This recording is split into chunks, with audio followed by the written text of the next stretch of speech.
That was a heck of a college basketball game, a great setting. I think the fans were engaged all night long. You got to hand it to Oregon State. They never make anything easy. They never beat themselves, and that's a really good basketball team. So we're happy with the outcome.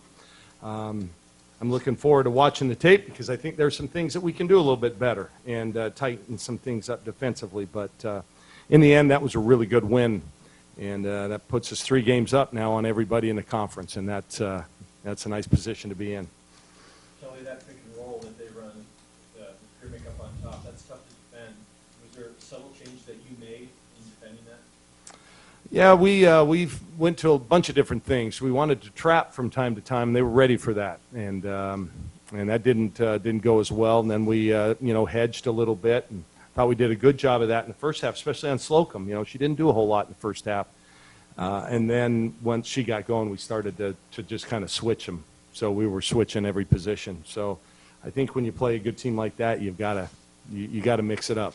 If they can hone in on one thing, they're pretty deadly. As good as Slocum is, what was in the fourth quarter that allowed her to get free when you have to try and correct? Well, she made some tough shots. Let's face it. Shots with hands in her face. She made a few at the rim, but. Yeah, she's a heck of a player. I think we went in with a good game plan on her. I just think once she decides, okay, I'm going to put my head down and go, then she can be tough. But at the same time, notice who wasn't making shots down that stretch. They weren't getting the threes that they had in the first half. They only made 1 in the second half. So she got more aggressive, but I think to the detriment of some of the rest of them. Balance really stood out, but your stars kind of came to play tonight. They did, and that's the way it's supposed to be. Yep, Satu, Ruthie, and Sabrina had really nice nights. We didn't shoot it particularly well. We were a little below our average in points, but you play Oregon State, it's going to be a low possession game. Every possession matters more than it does in most games. So, but we did a good job of not fouling, and they didn't really get to the line much tonight. The rebounds were roughly even. I think we were +1 or so. What concerns me a little bit is we were negative in points in the paint. We've been pretty much between a +20 and a +30 each and every night on every opponent in conference, and tonight we got beat points in the paint. Kelly, as you built this thing, you've had some good crowds here, but what did it mean to you to have this atmosphere? I thought it's huge, and I wish Maite was here, and Maite and Adi.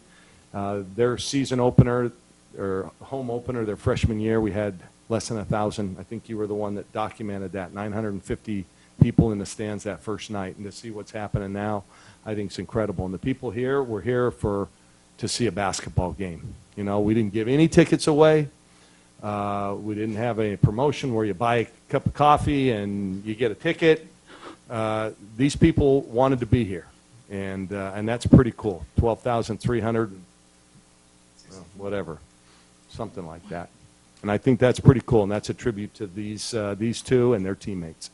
A lot of intensity, a big crowd. You're going to see that again Monday. How tough a turnaround is that, given how much energy and everything? Well, it's actually a little better this year because we have 2 days in between. Normally, it's you get up tomorrow and you got aches and pains, and you try to walk through any kind of adjustments, and then you go up and play. So at least we now have 2 days to prepare. But yeah, Big Monday is going to be just as loud up there.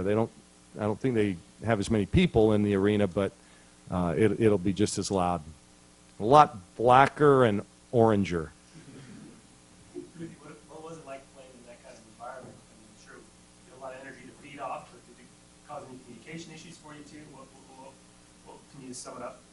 It was great to play in that environment, and no, I think we scream over the crowd or try and do hand signals, but altogether it's just really fun, super fun. I can't wait for Monday. Is there anything more for Kelly? Yeah, Coach, what motivated you to go thank the fans after the game? I want them to come back. No, I just think, this doesn't happen all the time. In women's basketball, unfortunately, there are pockets that just don't draw regardless of how good the teams are. Just because you have a good team doesn't guarantee that you're going to have fans. And I think these guys have really bought into, our program and our players. They love these guys. And I just wanted to thank them for that. And it was appreciated. I mean, And they're engaged. They understand what's going on. You know, they're not here just to be seen. They get loud. And so, yeah, I just felt that I needed to do that. Coach, what does it say about the state of women's basketball in Oregon? It's 1-2, or it's Oregon, Oregon State, both in the top 10. This kind of atmosphere, 2 sellouts for Civil War. I mean, can you talk about just Yeah. in general? It's phenomenal. It's phenomenal. Think the state our size, we're not one of the bigger ones, and to have 2 elite programs, and programs that aren't going anywhere. It's not like, you know, we're just flashes in the pan. I mean, we've got 2 outstanding programs. We've got 2 really good coaching staffs who are working hard, and next year we both have really good players coming in to help relieve the ones we lose. So, no, I think it's great, and this is going to be a rivalry that could be among the nation's best. Kelly, talk about the third quarter, the 3 or 4 shot clock violations, that defense and that stretch. Just talk about what was working there. Yeah, I just thought we were flying around. Our communication was good. We were switching, so they didn't have as many mismatches or open lanes. I just thought, and I think a couple times maybe we tipped balls out of bounds, so sometimes you lose track of maybe how much time is on the clock. And no, we were just active. If we can play like that the whole game, which is hard to do, but if we can do that the whole game, then we're going to be in good shape Monday. Looking ahead to Monday, we talked the other day about this, but obviously you still have some work to do to finish up with you guys. Sure. To do here, but there is an argument to be made if you win Monday about moving up in the overall national seeding and where this team starts to rank. You start to emphasize the stakes now that the season's whittling down, only a couple of games, so a big opportunity to make that case. Nope. Because I don't have anything to do with it.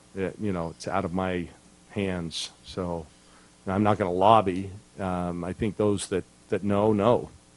And I think we have a chance because of our schedule. We still have these guys, again, a top 10 team. We still have Arizona State, who's a tournament team. We have Arizona, and, you know, they're a tournament team. We've got the LAs, and they're both on the bubble. I think UCLA's solidly in. We've still got a lot of work to do, but that also helps us.